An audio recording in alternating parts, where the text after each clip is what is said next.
క్రీస్తునందున ప్రియులకు ప్రేమతో వందనాలు తెలియజేస్తున్నాను. ఈరోజు దేవుడు మనకు చేస్తున్న వాగ్దానం ఏమిటనగా రోమపత్రిక 6వ అధ్యాయము 23వ వచనం. ఏలయనగా పాపము వలన వచ్చు జీతము మరణము, అయితే దేవుని కృపావరము మన ప్రభు అయిన యేసునందు నిత్య జీవము.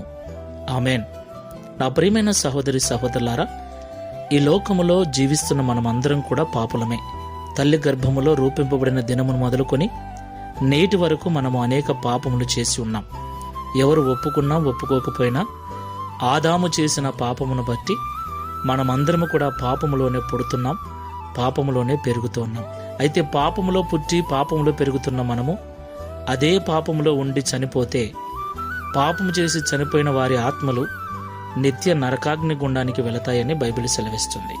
అలాగ దేవుని పోలికలో దేవుని స్వరూపమందు చేయబడిన మనము పాపములో చనిపోక మునిపే ఆ పాపము నుండి విడిపించబడి ఆ పాపము నుండి విడుదల పొందుకొని ఆ పాపములకు క్షమాపణ పొందుకొని నిత్య జీవము చేరటమన్నది దేవుని యొక్క నిత్య సంకల్పమై ఉంది. దేవునికి మహిమ కలుగుగాక. ప్రియ సహోదరి సహోదరులారా, ఈరోజు గుడ్ ఫ్రైడే. గుడ్ ఫ్రైడే అంటే శుభ శుక్రవారం, మంచి శుక్రవారం. ఎందుకు ఈ దినం మంచి శుక్రవారం అయింది? అవును, ప్రపంచ మానవాళి పాప విమోచన కొరకు రక్షకుడైన యేసుక్రీస్తు ప్రభుల వారు మరణించాడు గనక ప్రపంచంలో ఉన్న మానవ జాతిని పాపము నుండి విడిపించి నిత్య జీవానికి వారసులను చేశాడు గనక ఈరోజు మనకు శుభ శుక్రవారం అయింది.